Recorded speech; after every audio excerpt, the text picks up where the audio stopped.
Let's do it. I got coffee. I got water. We got fucking Speed and Sound, episode 124. Hey. Here we go. Oh, we've been fucking live. All right. Apparently we're live the last 10 seconds. So who fucking knew? I was waiting for the button. All right. Here we are. For those that are listening from the very top of the hour. Here we are.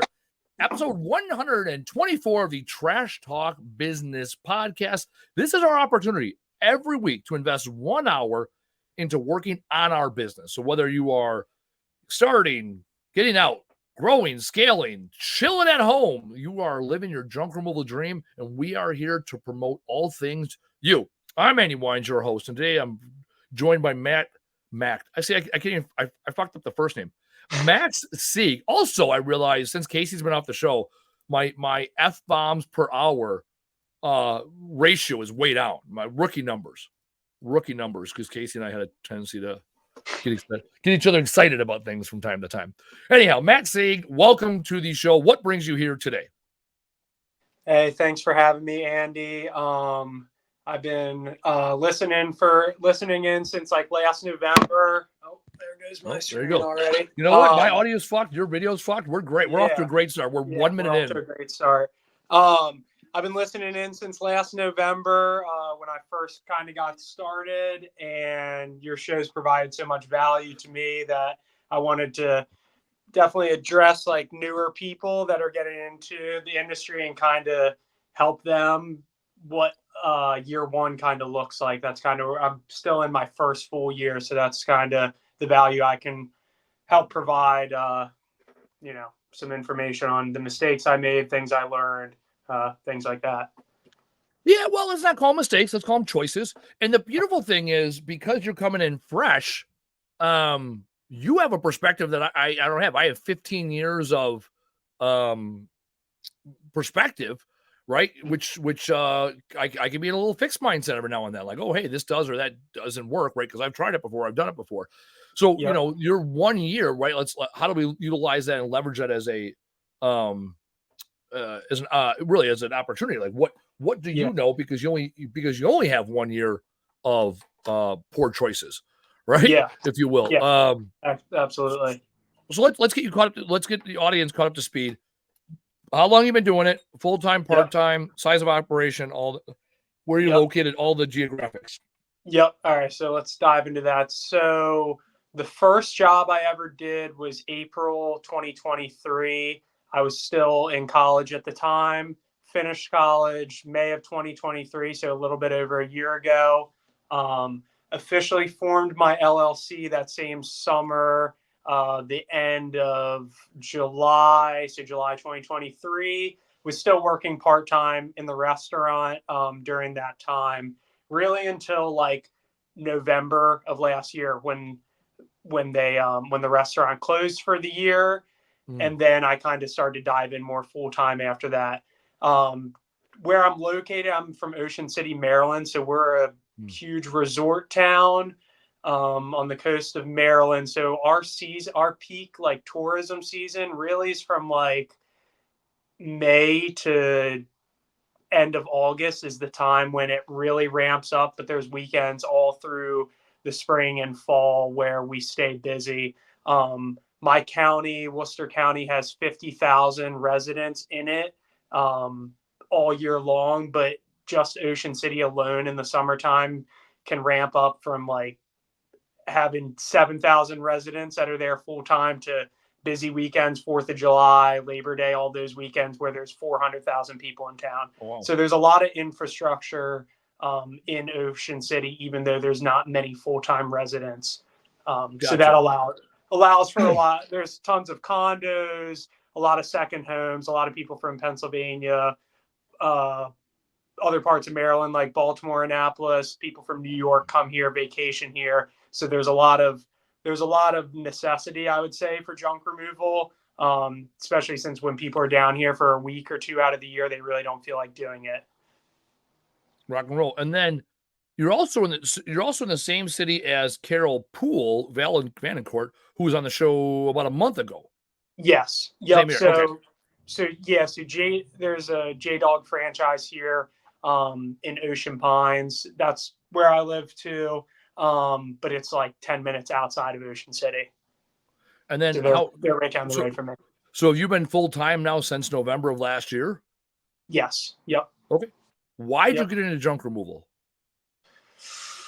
So that's a good question. So I was studying marketing in college. I did an internship last year at United Rentals, and I was just doing like accounts payable and accounts receivable, and it was honestly just the most mind-numbing work ever, sitting at a desk calling on people to get them to pay us. And Yeah. I was kind of getting to that point where, I had like 2 months till I had to graduate, and I hadn't really given a lot of thought up to then of like what exactly I wanted to do. Like I really enjoyed the sales aspect, but I knew I didn't want to just be kind of sitting behind a desk.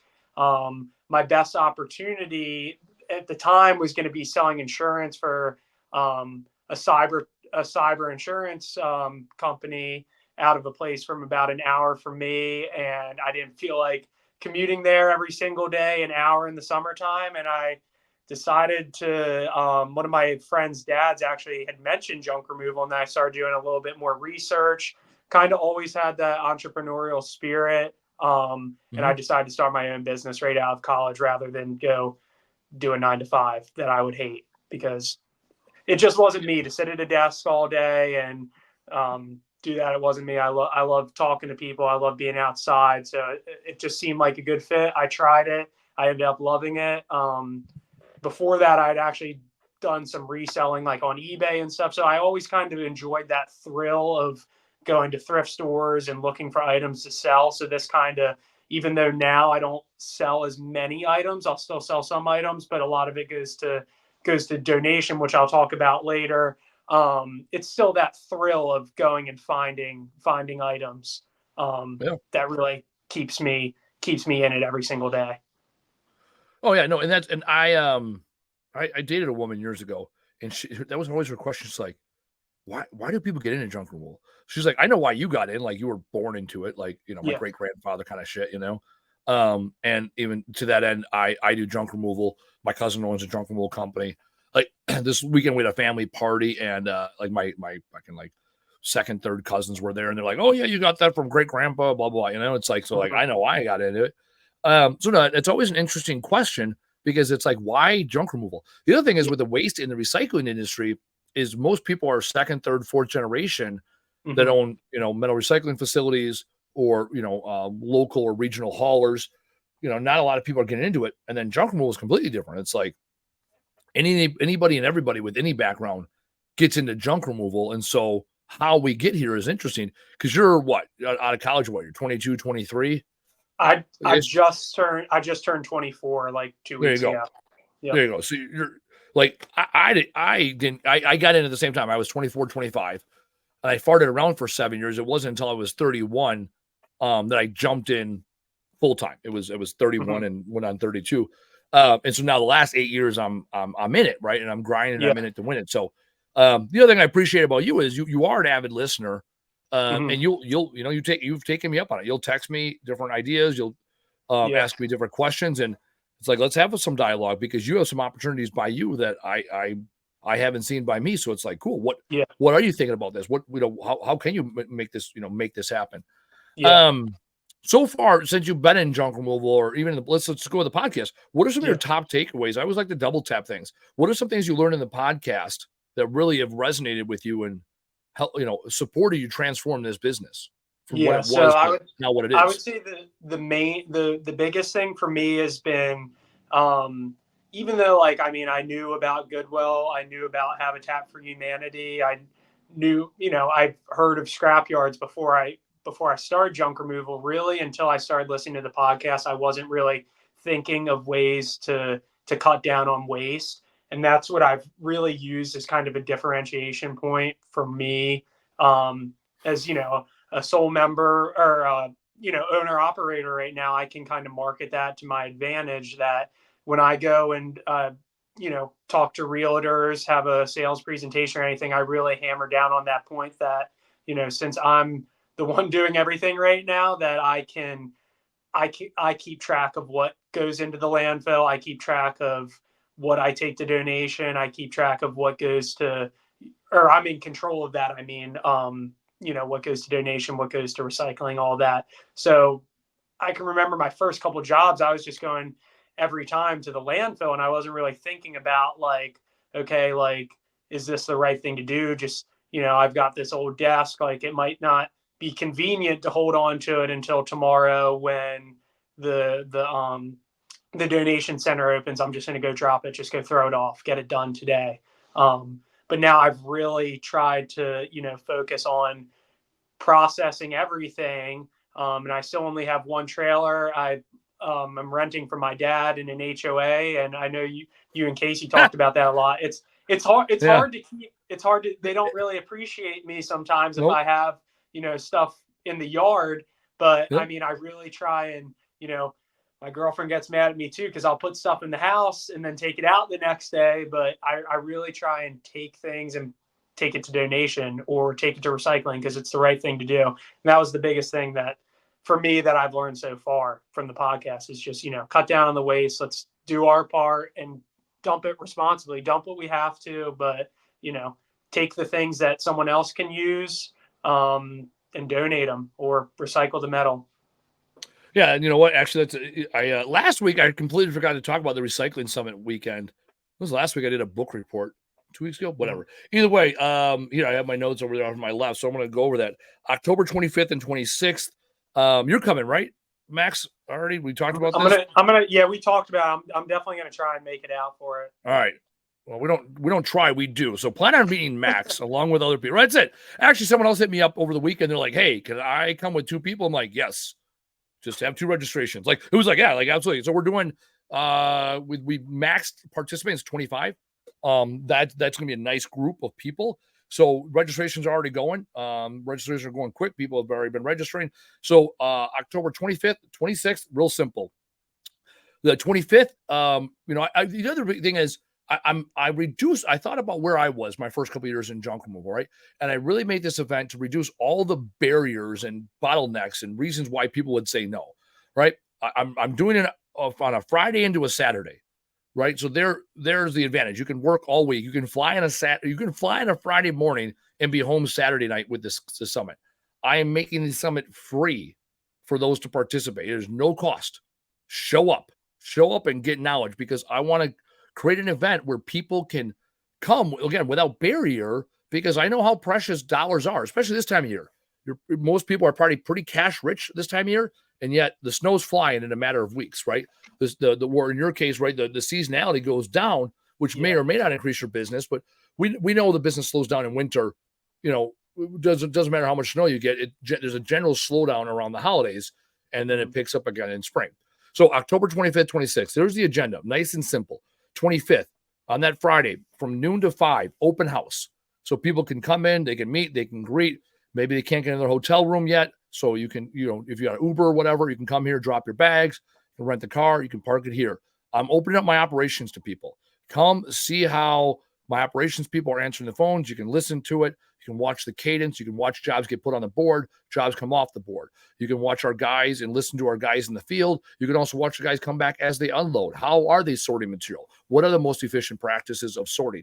I decided to add the Friday afternoon portion in instead of Saturday being like, okay, so this is where the trucks unload. No, you can watch the trucks unload. You can watch how it gets packed. You can also have access to our employees and ask them questions like, hey, how do you sort this? How do you sort that? What are the challenges, right? Because chances are you are going to have employees yourself someday, and other people already have employees. How do you get people that may know nothing about recycling to get excited about recycling? So that'll be an opportunity. Friday night, 5, 6 o'clock, we're going to do kind of a meet and greet. And then between 6, 7-ish, we're going to go out and get a fish fry. Wisconsin tradition, go out, fish fry. And then if people want to stay out, do their thing, fine. I will be done and gone by 8 p.m., right? I'm going to go home, get rested up because Saturday's going to be a full day. Saturday, we're going to get into introductions. We're going to let everybody introduce themselves, kind of their business, whatever hadn't gotten done the night before. So we all know each other because over the next 7 or 8 hours, our opportunities to learn together, grow together. We're going to take a tour of the warehouse. Our warehouse is very intricate. We have 30,000 square feet, a lot of stuff going on. Plus, we have a whole other side yard. So the whole point there is saying, hey, this is what you may be capable of someday. We went from a 700 square foot garage to a 30,000 square foot facility. So what you're talking about, your HOA and, you know, trailers, and even Casey had 3 trucks and trailers at his HOA at one point. It's like, yeah, when you're restricted with space, you come up with really, really good best practices. Getting more space, sometimes you get fat and happy. So we're going to show, hey, what are the constraints now that'll build your best practices? After that, we're going to talk about different vendors, and we call them partners, right? Our partners where we ship material to, and we'll even dig in, whether it's you or 2 or 3 other people. We'll dig in and look in your area for some partnerships together. Share best practices, right? From metal recycling facilities, donation centers, what may work best for you logistically. We'll stop for lunch, and then we're going to go into operations. I am an operations person at heart. I'm going to talk to you about how we route our trucks as we scale so that we're not bringing a lot of material back to our facility. Our goal is to route the trucks so they're coming back here with as little material as possible, ideally empty, because they've made the drops along the way. Now, there's some things like electronics and mattresses that we store here. However, sometimes guys can hit up donation centers, recycling facilities, and transfer stations on their way back in, and they're coming back with little to nothing to unload by hand. So we're going to talk about what that looks like operationally as you scale the business. So October 25th, 26th, free of charge. I'm buying lunch and coffee and probably donuts Saturday morning. So you can get your ass here, get yourself a place to stay Friday night, stay through the weekend. Wisconsin, October, it might be 25 degrees. It might be 70 degrees. We never know. That's it. Wisconsin, like someone asked me what the weather's going to be like. I can remember, you know, trick-or-treating when it was 75 out. I can remember trick-or-treating in the snow. So that's crazy. Whatever. Yeah, whatever. So that's it. There's my plug for the day. Come to the recycling summit. This is an opportunity, like you said. If that's the top takeaway you've had, I know a lot of people have said it. We're starting to create some buzz with some national organizations that focus on recycling because they see what we're doing in the junk wool industry. We have an opportunity to keep things out of the landfill because we're seeing them before they get to the transfer station and landfill. We have the opportunity to capture that material and finding a good use for it and a good home for it. And that's what the weekend's going to be all about. Yeah. All right. I'm signing up after we there get you off go. the call today. And you guys saw Taylor will put the links in put the links and put it in the comments. That way it's already there. Boom, done. I'm seeing it now. So that way you have really no reason not to come and participate. That's it. My mouse stopped working. Do I need a mouse? Maybe not.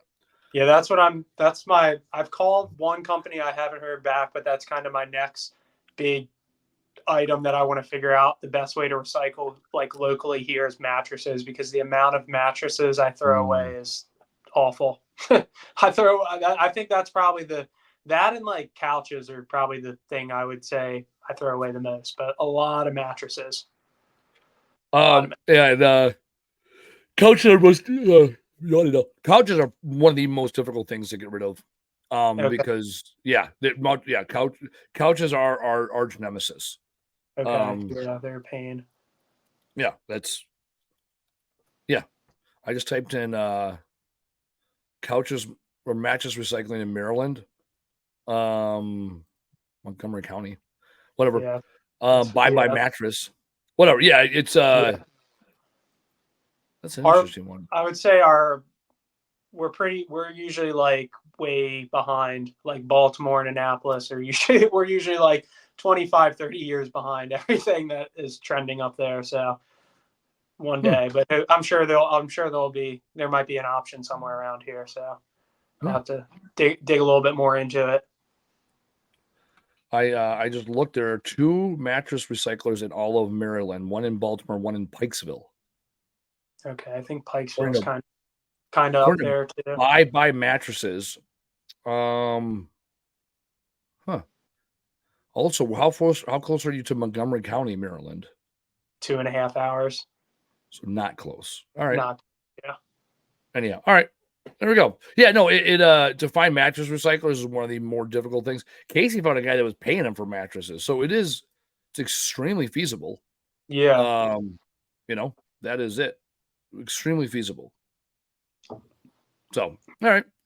All right. Well, here, I asked you to be on the podcast. What questions you got for me? What can I do to get you? You got any employees yet, or where are you at there? So just helpers right Yeah. now. I haven't really made that jump yet to have like having a full, like either a full-time or a part-time Yep. employee.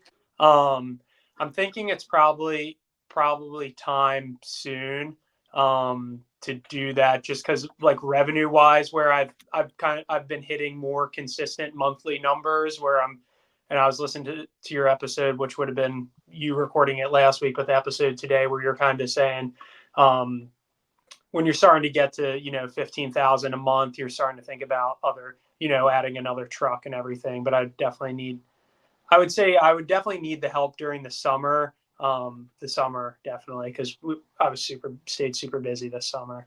um, Still waiting to see how November through February goes here. I think Yep. it could still stay busy, because that's when a lot of the property managers are trying to get the condo units ready for Airbnb and everything next year. Um, Well, and I remember talking to Carol, and she has said that in your slow season, it's actually busier because yeah. to your point, that's when things are moving and happening. So I recently was doing consulting with a woman, Hmm. not junk removal space, different business, and she brought in, let's give it simple math, about $100,000 in services, almost no expenses in her business, the nature of her business. And we ran the numbers, and for $25,000, she could have hired somebody to do basically 90%, maybe not 90, 75% of the work, Yeah. you know? And I go, would you have traded 20 right now, today, as we're taking a snapshot of your business? Would you trade $25,000 to get all that time back? Basically 20 hours a week of work, of, Yeah. billable work. And she's like, yeah. So that's like, it was such a simple thing, right, Hmm. for her, and really because she wants to scale.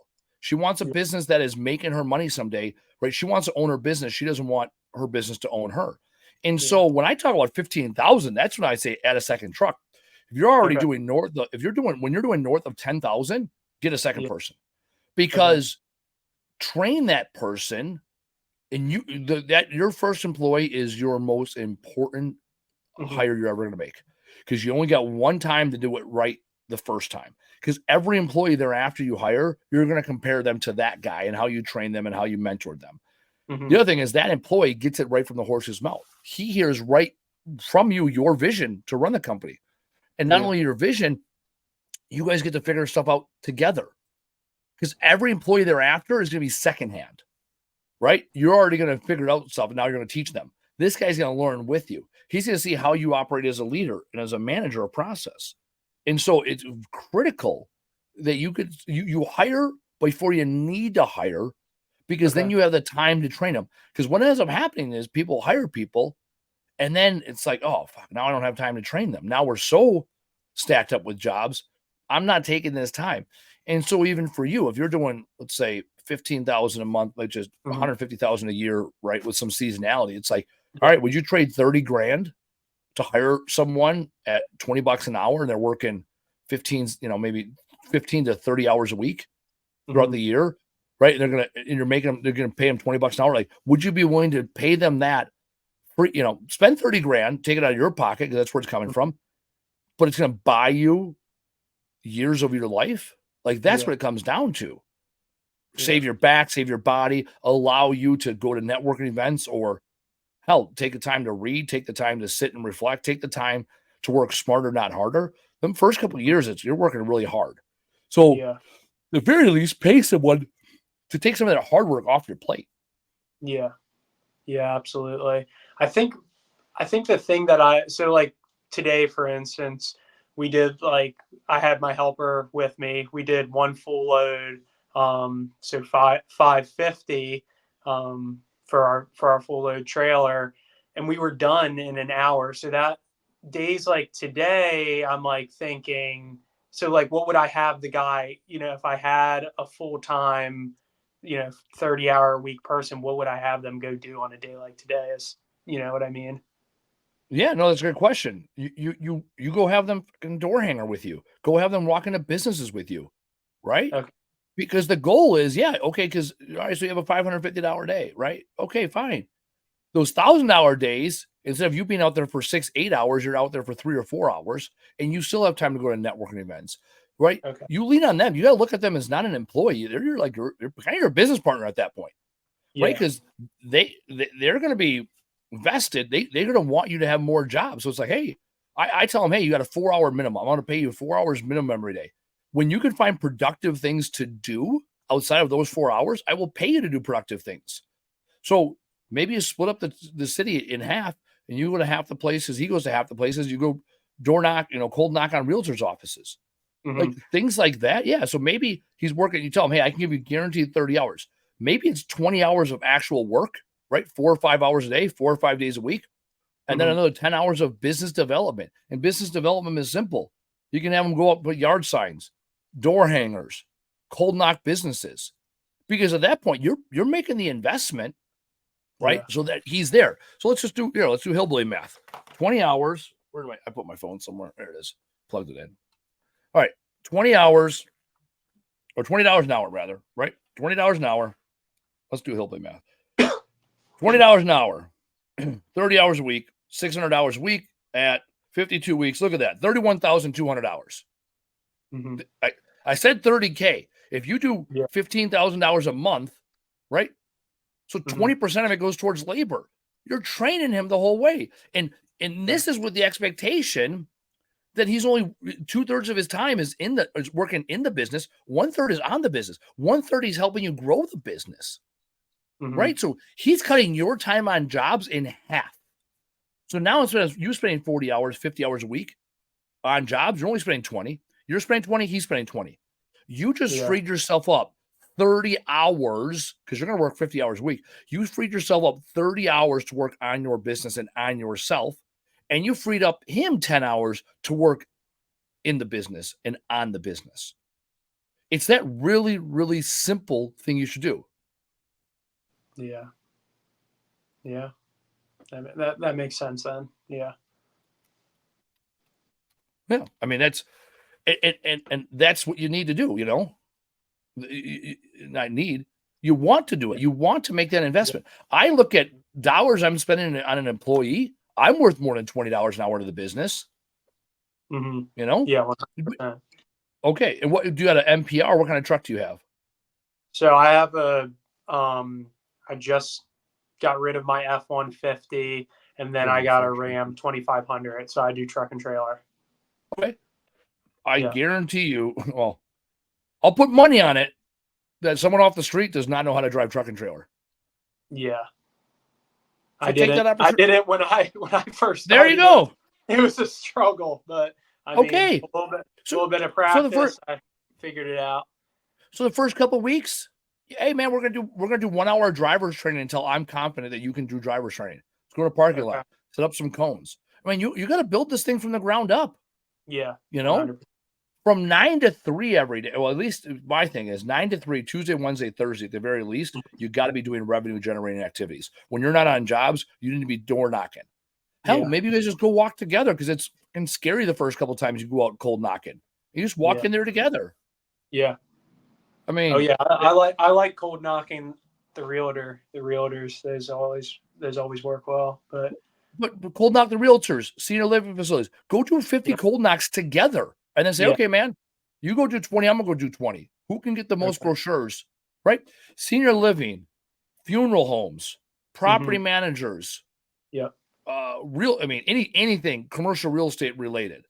Hell, I used to go hair salons, nail salons, because hair salons and nail salons are full of women with disposable income. And women with disposable income got a bunch of shit in their house. Like, that's it. And so, and now you're doubling your capacity, and you are worth more than $20 an hour to your business. Yeah, you are. 100%. And find someone that's eager like you that wants to start a business or at least wants to grow a business. One of the challenges we have, people say, oh, millennials and zennials, they don't want to work traditional jobs. It's like, all right, that's a great opportunity to find people that want to grow a business together. Yeah. So now and the other thing, it's a mindset. A helper is temporary. Hey, I pay you. It's very transactional. I pay you to get on the business on the couch and away you go. Right? You got to look at this person as your first employee. Yeah. Hey, you're going to be a manager at this company. You're going to be a leader in this company. Right now, we're business partners. It's you and me. I own it and you work here. And yeah, we're partners because I need you to scale this thing and you need me for a consistent paycheck. Yeah. Right? Find someone that can live, find the person that can live on 30 hours a week. Maybe they'd be like, oh, that's great. I'd love to only work 30 hours a week because I got my own side hustle, or I got another job, or I still live with mom and dad and I value my time off. Yeah. Do you think maybe like a college student too might be a Yeah, as long as they can work 30 hours and they're invested in your business in some capacity. okay. You know, Okay. that one of the challenges I have with college, and I have a bachelor's degree in business management. I Yeah. use mine. One of the challenges I have in college is people in high school are taught college is the end state, and that's such fixed-minded, short-minded thinking. College is not the end state. College is it's a stepping stone to get to the end state. So if you're like, hey, I want to be a doctor or a lawyer, all right, college. Hey, I want to work in junk removal. Cool, go do that. Yeah. Right? You don't need college. Or like you would say, marketing. I met a bunch of kids. I taught at a university last year. It was like January, February. And I go, all right, why do you guys go to college? Like, what's your degree in? All right, they would. This is what my degree in. All right, cool. What are you gonna do afterwards? I haven't thought that far. I'm like, well, you're graduating in 4 months. Pretty Maybe much you. Yeah. Okay. So like maybe that did. exactly. Maybe that needed to be the thought back when you were 17, Yeah. right? Because now you got $100,000 in student loans, and you're not even sure what you want to do when you grow up. Like Yeah. I started at college at 25. I graduated at 31, knowing that I wanted to be a business owner. Yeah. So like, okay, let me go get this. My degree is in business management. It's like, well, that fucking worked out, So that's one of the challenges. It's like I am anti-college. University of 100% YouTube. there. Yeah. What you said? I would say I have definitely my younger brother is 16 and he's trying to figure out what he wants to do too, because both the schools we went, this high school we went to, they're very pushy towards pushing you towards college. You have to go to college, and school's never really been his thing. I would say it was more of my thing than his thing, but I mean, after going and spending a lot of money and everything, and I could have started this without going to college and getting a marketing degree. So There you go. Take a hard think on it if you're thinking about going to college.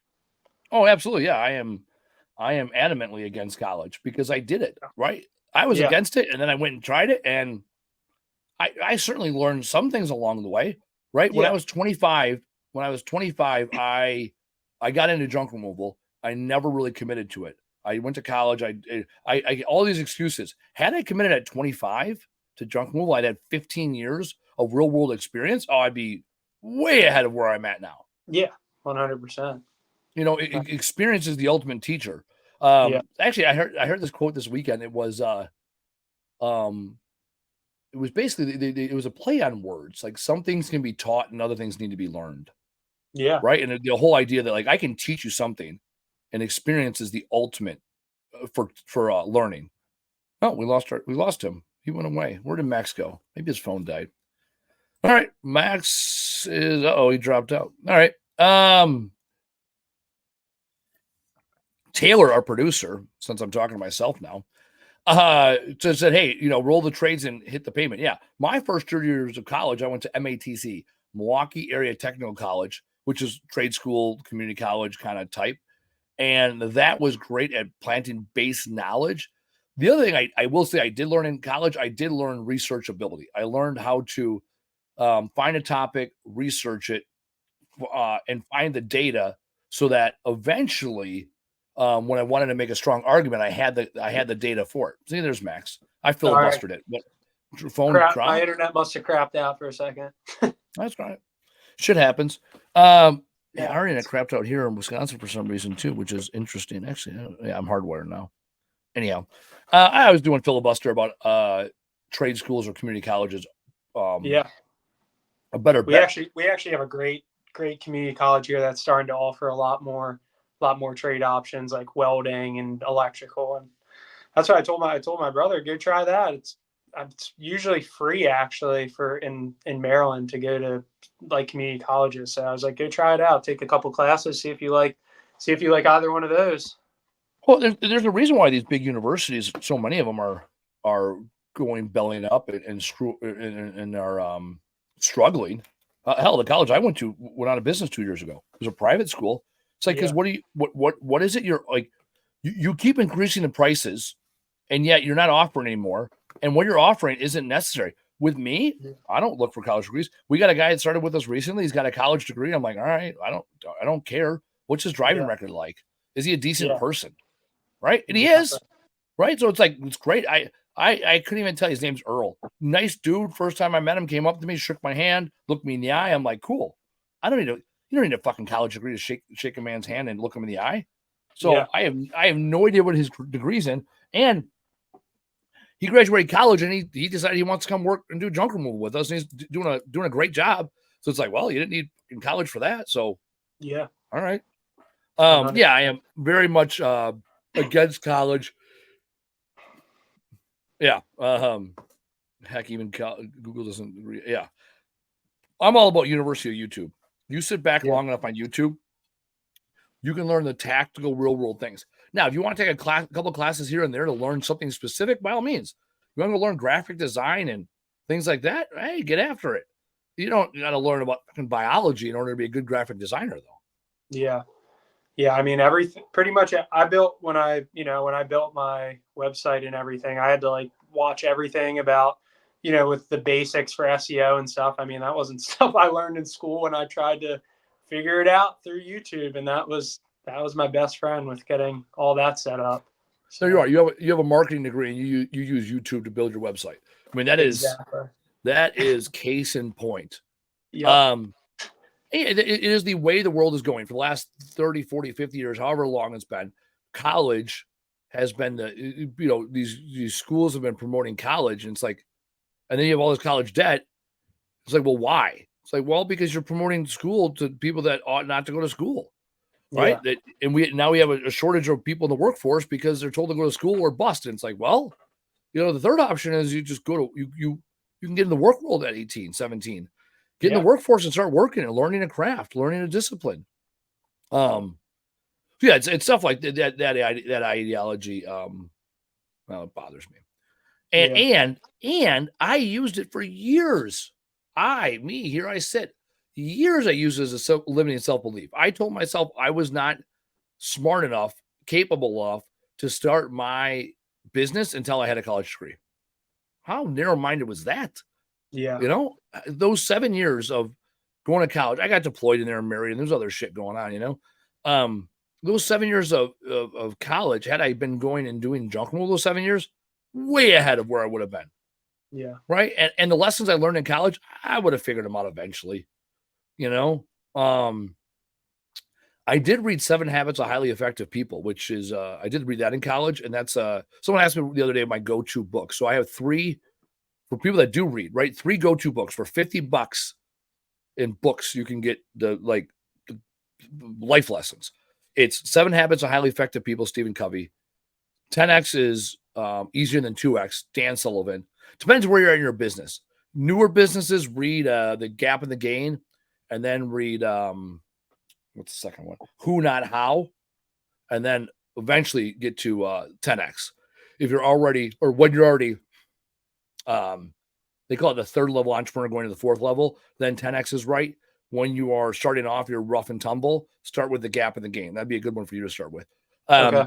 And then the last book I recommend is The 4 Agreements. Miguel something or another. I have the book in the bag right there. I'm not going to grab it. The 4 Agreements. Really, really, really simple book. Is universally understood. It's definitely more life than it is business. However, it applies to it applies to your life. And when you're living a good life as a person, you're going to be a better business owner. That's it. So the 4 agreements are: be impeccable in your speech or word. I think it's be impeccable with your word. Don't make assumptions. See, there's 4 of them, and I always screw one of these up. Don't make assumptions. Be impeccable with your word. I could Google it, but I really want to know. I know the 3rd one is always do your best. Oh, don't take things personal. There you go. Don't take things personal. So those are the 4 agreements. And when you do that, you live a good life. So those are I did a book report the other day. Now I'm doing, there we go. Don Miguel Ruiz. Don Miguel Ruiz. That's why we have a Taylor who's in the background. 4 agreements. So those are the 4 books or 3 books I read. I'm rereading Gung Ho. That's another book. It's on productivity and basically a better way of treating your employees and workplace culture. That's another good book. Anyway, there's 4 book recommendations on the podcast. It took 124 episodes to give book recommendations. So you've been listening to the podcast all this time. Now you have book recommendations for the readers in the room. So Max, what does now to the end of the year look like? What does next year look like for you? So I would say now to the end of the year would be to start, now looking for a more, rather than just having helpers, look for a more full-time employee. And then into next year would be I would say moving to having a second truck. Definitely. Yep. I need to, in the next month, I would say, get a second trailer. Because I think that would also help with a lot of the donation and recycling aspect too. So we have 2 landfills that are pretty similar proximities, a little bit far. The one that's cheaper and the one that has a scrap metal recycling facility next to it's a little bit further. The close one is 20 minutes away from me. And there's no scrap metal recycling facility there. And then the next one that's a little further is about 35 minutes, but that one has a scrap metal recycling facility there. So I try to go there. If, I would be with 2 trailers, I'd be able to sort more and, have one trailer exclusively for metal and just move everything into there and then take that one to the scrap facility when it's filled. Usually what I end up doing if I do go to the one that's closer to me, they still take metal. They just charge you for it. Or it's like in your tonnage. So it's 80. It's 80 a ton. So I'll go dump all the trash on the hill and then I'll go down and take it to the recycling can. But obviously I'd like to, take it myself to the scrap facility to get a little bit money back and cut down on dump fees. It's a little bit cheaper at the further landfill. It's 67 a ton there, where the one that's a little bit closer is 80 a ton. So it's not a huge difference, but I mean, still adds up. And there's also a good donation center rate to the one that's a little bit further too. That's where the Habitat for Humanity is, that takes more of the items.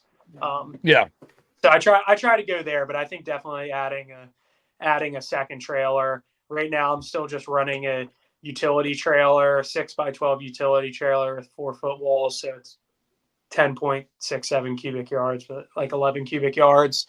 But I want to get a dump trailer, get a much bigger trailer. Cause I feel like a lot of times I could be doing jobs in, one full load in a bigger trailer, or, saving all that time and energy to go to the landfill if I had just a bigger trailer, but I just don't have the space in the one trailer right now. Yeah.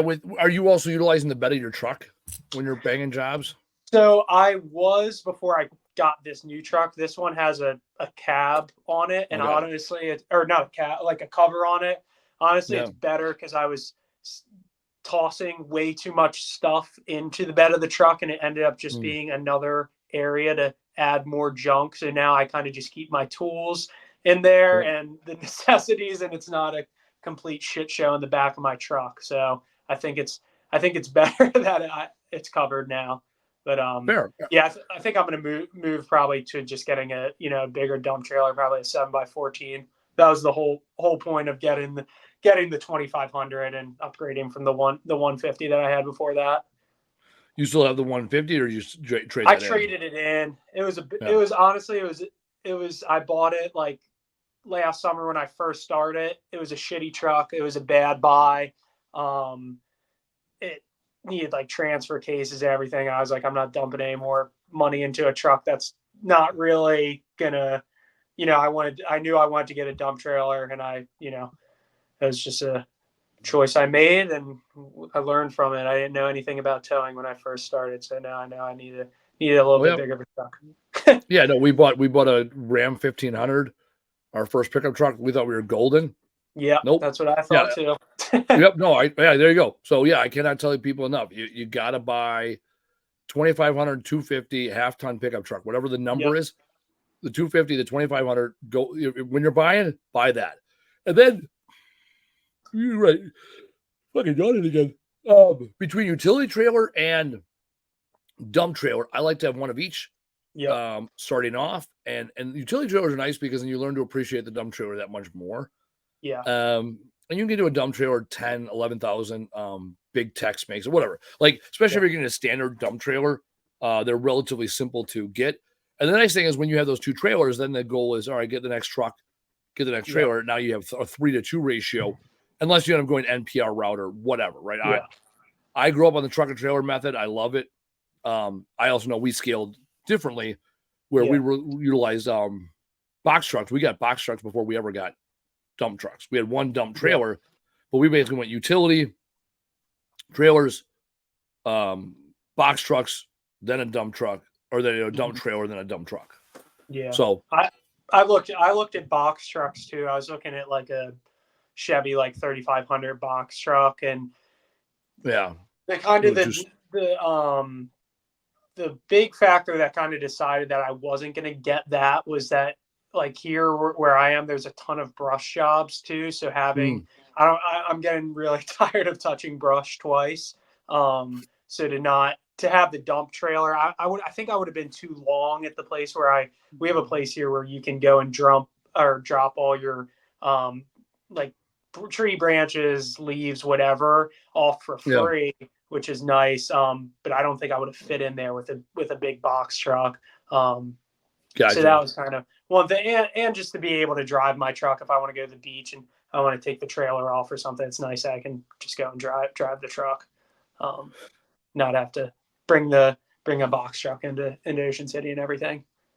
Yeah, not ideal. It gets pretty tight in the summer, so that definitely helped my. I think the best way to get better at backing up a trailer is to get used to pulling into tight spots, and there's a lot of tight spots in the summertime. There's not very much room. So, are you from that area originally? Yeah. Yep. I've grown up here my whole life. All right. Yeah. We actually have a crazy thing that's going on right now. Kind of getting back to just trash in general is our beaches are usually like extremely clean, and we have yesterday they actually closed all the beaches in Ocean City, and then another beach in Maryland, down into Virginia and Delaware too, where there was like a trash barge that had medical waste, that somehow all this medical waste is washing up on our beach right now. So yeah, it's pretty gross. I was gonna go surf yesterday, but we couldn't get in because they closed the beaches. There's needles and everything washing up, so it's pretty disgusting. But yeah, that sounds terrible. I work for a medical waste treatment facility, so I know all too well. Yeah, I remember hearing about that. So I want to ask you about that. Yeah, I don't really know what the town's doing to. I know they've addressed the problem, but I guess you have to have, special equipment to go out there and pick it up, or what how would they do that? Yeah, I mean, we use grabbers for everything. That was one of the lessons we learned. We all had puncture resistant gloves on. Anybody that was near handling the waste, and you never grab bags, or you just don't. You just use grabber, whatever. This isn't a closed facility, so how to do it out in the world? Oh, that sounds terrible. The other thing is is it treated or not treated waste, right? Was it being transported? So because typically when you get medical waste, you treat it, you autoclave it, so that's heating up. We call it cooking it, and then you shred it. So it goes in this big shredder. These teeth just chew it up into small pieces, and so like you can see what something is, but like a needle will get crushed in the shredder. So so I guess this wasn't processed yet. Maybe, I'm not sure. That's bad. You don't want that shit in your water. Yeah, it's not good. Our water's usually like extremely clean and stuff too. So I'm not sure if they found out what, if a barge broke down or what was, if someone. I mean, I have no idea what's going on, but I mean, it's widespread. It's definitely it's not just in Ocean City. It's in, Delaware, Maryland, and Virginia, parts of Virginia too, that they've closed the beaches down. So yeah, we've got a big nor'easter coming too. So a bunch of, water's getting moved around. So who knows I don't know what they're going to do. That's ideal for surfing. Yeah. Yeah, once the wind cleans up and everything, Wednesday's supposed to be pretty good. So we'll see. Hopefully they open the beaches up by then. I can get a little evening session in. Yeah. Yeah, not worth the risk. Yeah, not worth the risk if they don't. Yeah. Cool. Coming up at the top of the hour here, what can I help you with yet in your business? What can I do to support you? Questions you got?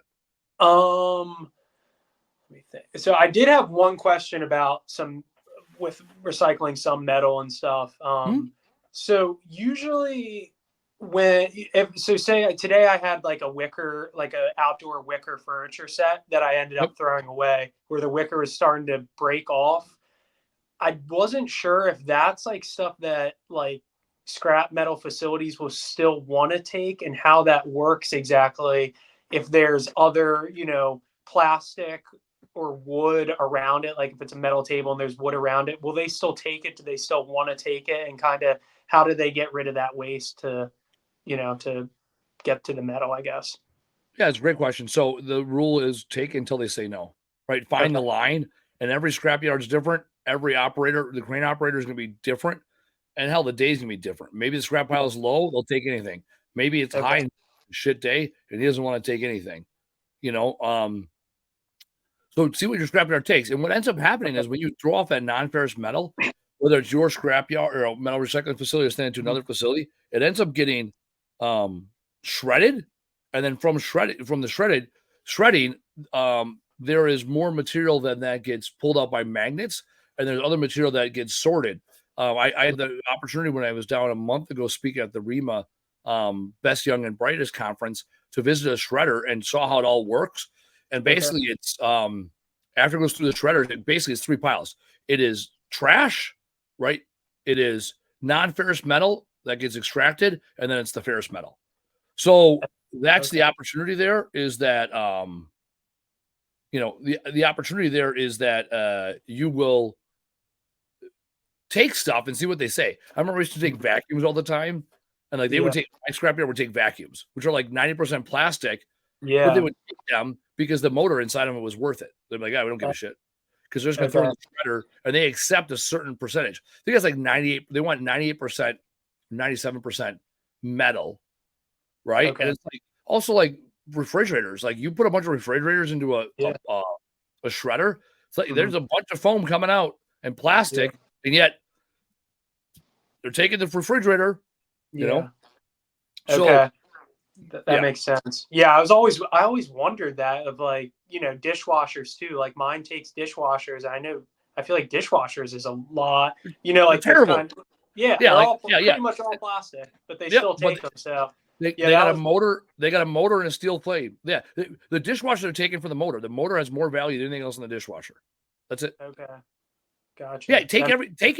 Yeah, Here's the rule in scrap: take everything you can until they say no. I mean, that's in our entire industry. Like, see what you can get away with until you get a no shit no, and that's I'm a high risk individual, so I like pressing the issue. Okay, and then I guess that kind of leads into my other one, which we kind of because I told you about this weekend when I was texting with you about the is it worth it to try and take the copper off of refrigerators or AC units, whatever it may be, and obviously you said no. So the scrap facility, they've told me before that they will take like a refrigerator with the Freon in it. So I guess they're responsible somehow for processing that. They basically they put a puncture it with a needle, extract it.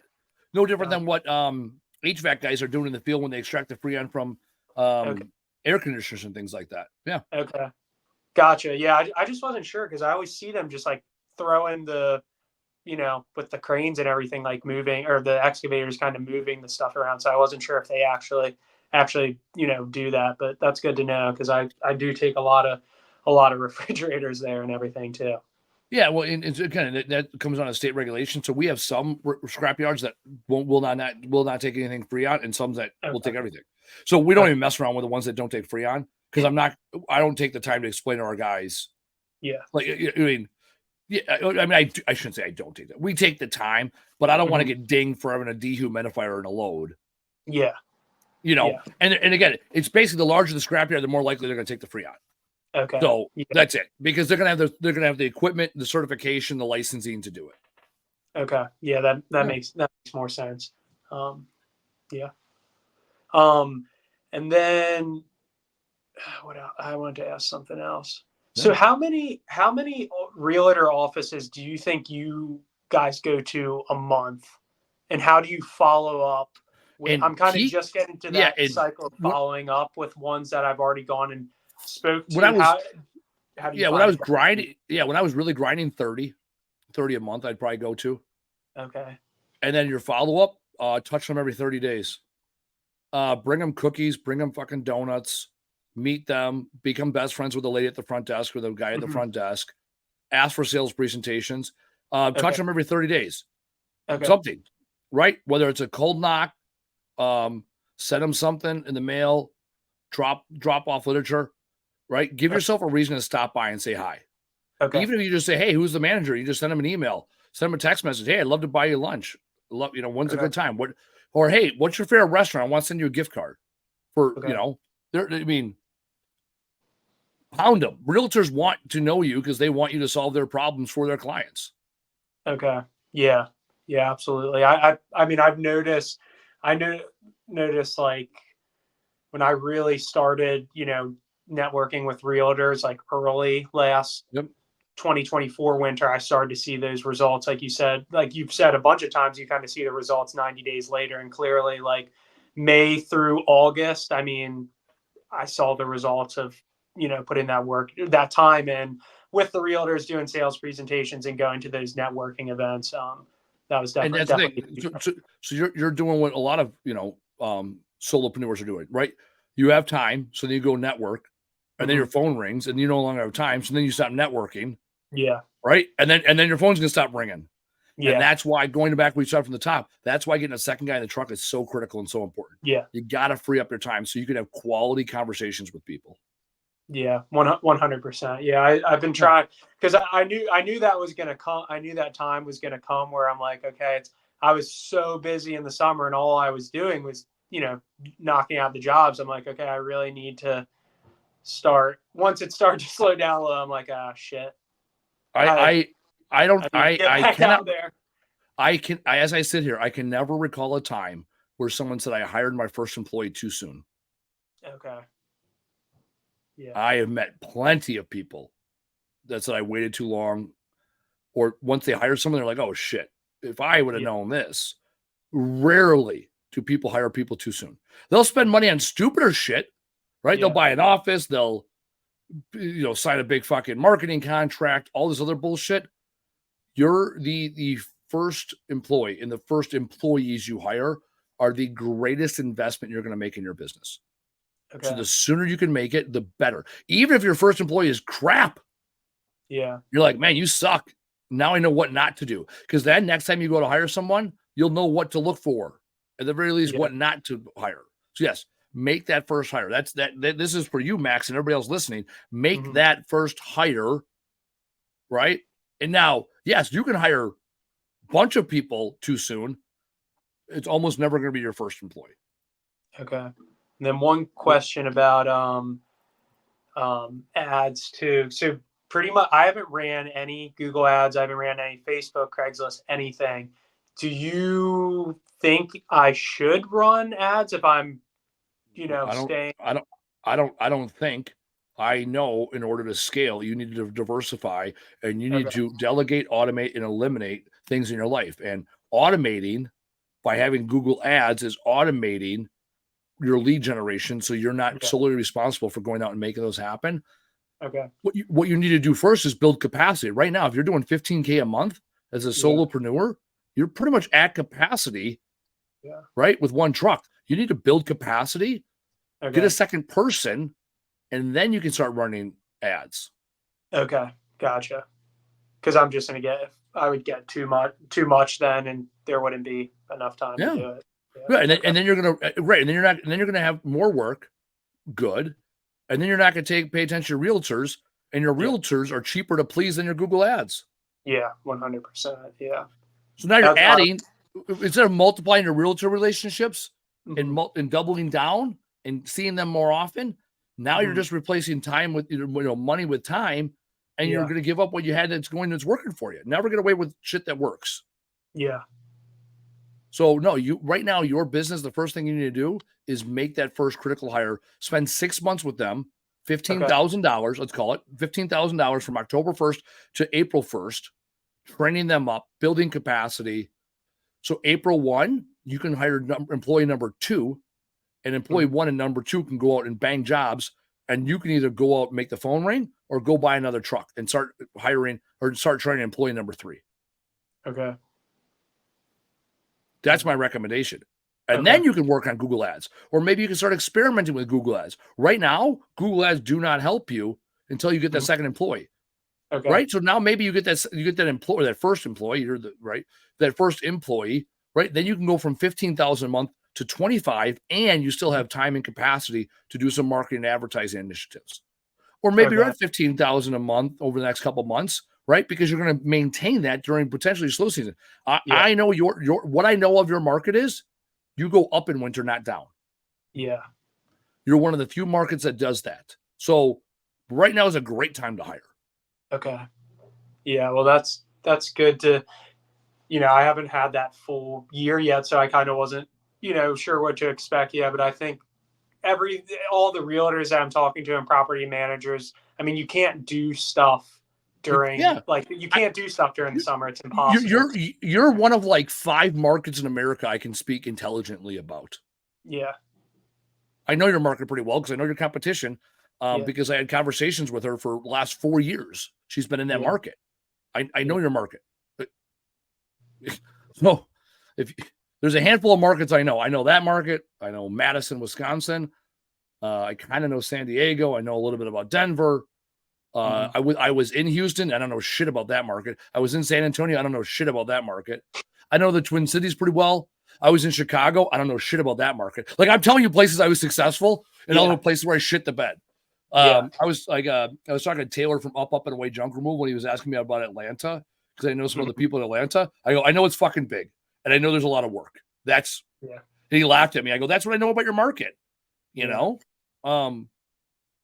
Like Atlanta, you can have 3 or 4 locations in Atlanta and still not have issues. In Milwaukee, one location I can service all of Milwaukee within 30 minutes. Atlanta, probably need 3 locations to serve us all of Atlanta in 30 minutes, 3 or 4, because it's a huge city. It's the capital of the South, and driving Atlanta blows. It's like one of the worst cities to drive around or through, just randomly, right? So that's a little bit I know. No, I know your market well enough to know that you will be doing yourself a disservice by not hiring somebody and spending the next 6 months training them up. Yeah. Okay. Yeah. Well, that's good. Good to know. Yeah. Cool. All right. There you go. And Taylor already decided the title of this episode is going to be "Make That First Hire." So there you go. Fucking that title slaps. Good name. Good there we go. All right. Top takeaway, Max. Top takeaway from you today. I would just say that, and top takeaway. That's hard. I'd say that like anything's possible, and to not be scared to take that leap into your, your junk removal dream. I was definitely a little apprehensive, like not taking a conventional job right out of college and everything and starting my own business, but it was the best decision I ever made. I know I would not have been happy trying to, do a regular 9-to-5. Working for yourself is definitely not easy, but it's very much so rewarding, and it's the best job in the world. Love it. Yeah, I love that. I talk very candidly about my 7 years. I did this part-time side hustle, went to college, concrete, did all these things, living out other people's dreams and not chasing my own. So I love that.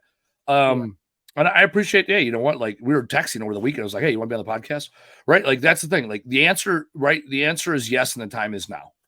Yeah. That's it, right? So similar to what you said, and make the decisions now, because as you get older in life, you only have more shit to lose. Right now, right, you are the smartest you've ever been, right? And you have the least amount of time left in your life that you've ever had.